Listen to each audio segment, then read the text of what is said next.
हरे कृष्णा। दोस्तों, आज की वीडियो में आप सभी लोगों का स्वागत है और आज हम बात करने वाले हैं अक्षय तृतीया के विषय में।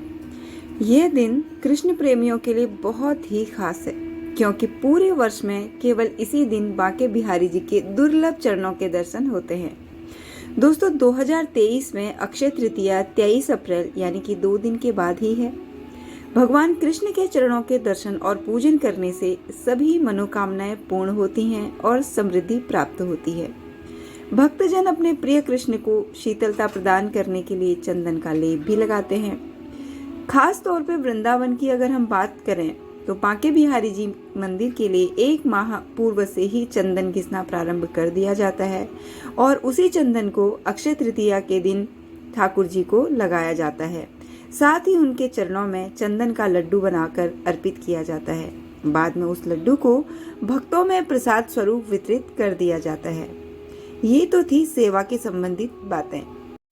दोस्तों, अब सवाल ये है कि आखिर क्यों पूरे साल बांके बिहारी जी के चरणों के दर्शन नहीं कराए जाते।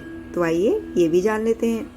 दोस्तों, जैसे कि आप सभी को ये जानकारी होगी कि भक्त शिरोमणि स्वामी हरिदास जी के भजनों व भक्ति से प्रसन्न हो युगल जोड़ी यानी कि श्री कृष्ण और राधा जी ने उन्हें निधिवन में दर्शन दिए और तत्पश्चात एक रूप हो गए। बांके बिहारी जी का जो श्री विग्रह है वो राधा और कृष्ण दोनों का है। आधा श्रृंगार श्री कृष्ण का किया जाता है तो आधा श्रृंगार श्री राधा रानी का।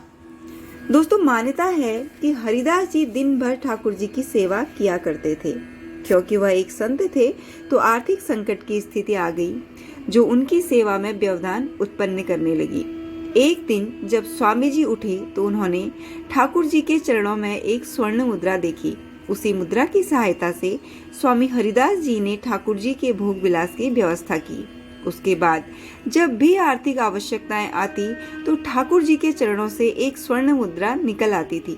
इसीलिए ही उनके चरणों के दर्शन नहीं कराए जाते थे, क्योंकि एक आम इंसान काम और धन का लोभी होता है। अगर जन साधारण को इस बात का तब पता लग जाता तो अपनी स्वार्थ सिद्धि के लिए एक संत के जीवन को हानि पहुंचाने लगते और ठाकुर जी की सेवा में भी व्यवधान उत्पन्न होता। तब हरिदास जी ने अक्षय तृतीया के दिन ठाकुर जी के चरण दर्शन की घोषणा की ताकि उनके भक्त अपने प्रिय के चरणों के दर्शनों से वंचित ना रह सकें। तभी से यह परंपरा चली आ रही है। ठाकुर जी के चरणों के दर्शन की कल्पना मात्र से ही हृदय प्रसन्न हो उठता है।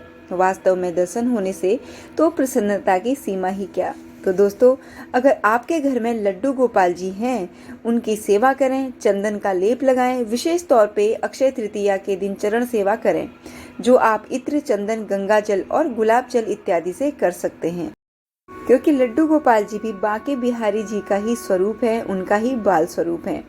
दोस्तों, आज के वीडियो में बस इतना ही। अगर वीडियो पसंद आया हो तो मेरे चैनल को सब्सक्राइब करें, वीडियोस को लाइक करना ना भूलें।